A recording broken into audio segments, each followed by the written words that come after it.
Hello! Welcome to this week's reading vlog, which will cover February 19th up through February 25th. Now let's see how it goes. Monday, we are going to finish Pluto. We are going to finish the Impossible Times trilogy.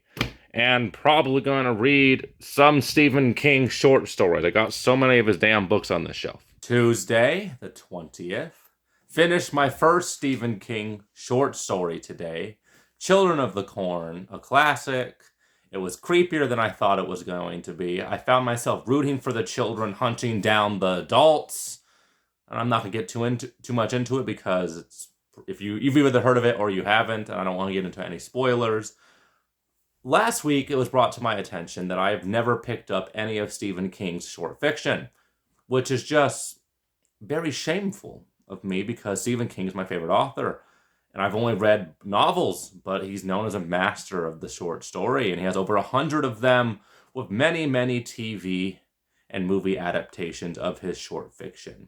So I'm not exactly sure which collection Children of the Corn is a part of, because Stephen King has a lot of short story anthologies. So I just decided I'm going to read all the standalone novellas and short stories that are his most popular short fiction. The rationale being those are probably his best short fictions. I'll probably read a few of those a week, and I'll get through that, along with probably the Dark Tower series somewhere down the line later in the year. So yes, first Stephen King short story. I liked it. Thursday, February 22nd. I finished Dispel Illusion. A great ending to this trilogy. Every installment in this trilogy, the first installment's okay. The second installment, okay, but a little bit more intriguing. The third installment's very good. 3 star, 4 stars, 4.5 stars. And it's really nice when a trilogy is able to build that way. I love the characters more and more as the story progressed. The time traveling element got more and more complicated and more playful and intriguing as the story went on, and catharsis was definitely achieved at the end of this trilogy. And as soon as I finished the third book, I was like, I gotta go reread some of the passages from the first book. Really good. This is probably now my second favorite Mark Lawrence series, perhaps my favorite YA series of all time, as I'm feeling right now. I don't read a lot of YA, but yeah, this trilogy, chef's kiss. I love catharsis. I love reading a series and knowing exactly what's going to happen, or knowing exactly.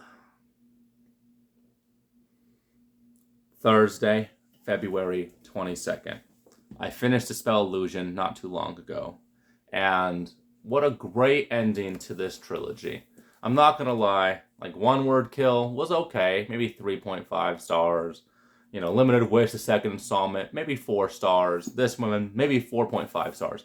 Every installment was better than the last. The time traveling elements became a lot more intriguing and complex and more playful. I had no idea how things were going to be tied off in the third book, because the way it was looking, I would have been satisfied with any of the 3 endings I kind of saw coming. But the ending that happened was not exactly what I was anticipating, and it was just lovely. I love feeling that catharsis at the end of a series. Mark Lawrence, this is perhaps the most cathartic trilogy I've read from him, and this is my 4th series from him. So yeah, I'm not sure how this ranks up compared to his other trilogies, but I think it's number 2. And it's perhaps one of my favorite YA series of all time. Friday. So the Stephen King short story for today was The Woman in the Room. It's short and sweet. Well, not sweet. It tells the story of a man going to visit his terminally ill mother in the hospital. And Stephen King does a very good job at capturing the conflicting emotions one has when they visit a loved one and they're suffering a terminal illness that you know is going to be the end of them, because you want them to be better, but they can't. You want their suffering to be over, but you don't want them to die.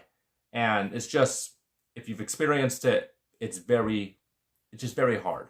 It's a very hard thing to kind of capture and put into words. But Stephen King does do that. And the ending of this short story will just break your heart. And as a boy raised by a single mom, this book definitely hit me in the feels. Just read a short story called The Lawnmower Man.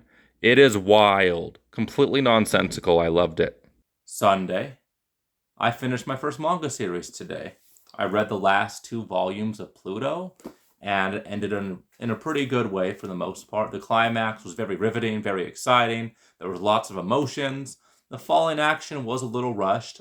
I dare say the last 3 pages were very much underwhelming. Interesting things were done, but I feel like maybe 20 more pages would have given the fallen action enough time to breathe. But despite that, Pluto, masterful. I was, I was, and am still completely, for the most part, unfamiliar with the original Astro Boy story. That being said, this reimagining was something amazing, very adult, thrilling, lots of interesting mysteries, lots of emotional lows, character development. Yeah, pretty good stuff. I'm very satisfied with how this week went. 827 pages overall. Majority of that was manga. The non-manga pages was only 189 pages, but in those 189 pages, I finished Dispel Illusion, and I read 4 Stephen King short stories. And the short stories were The Lawnmower Man, which was just wild. The Woman in the Room, that was very sad, heartbreaking. The Man Who Loved Flowers, which was like very crazy, twisting and turning short story read. And Children of the Corn, which is creepy but funny, and I wanted to see the protagonist get killed. So yeah, I definitely understand why Stephen King is seen as such a versatile writer of short fiction, and I understand why many people consider him to be a master of the short story form. And I definitely think I'll be tackling more of his short stories throughout the year. I was reading these short stories, and I'm like, I never hear people talk about his lesser known work, so maybe I'll just do a YouTube short for all of his short stories. Pretty ambitious goal, but that's something I can get behind. Maybe I'll make a goal for March with that. So yeah, 1 novel, 3 volumes of manga, 4 short stories.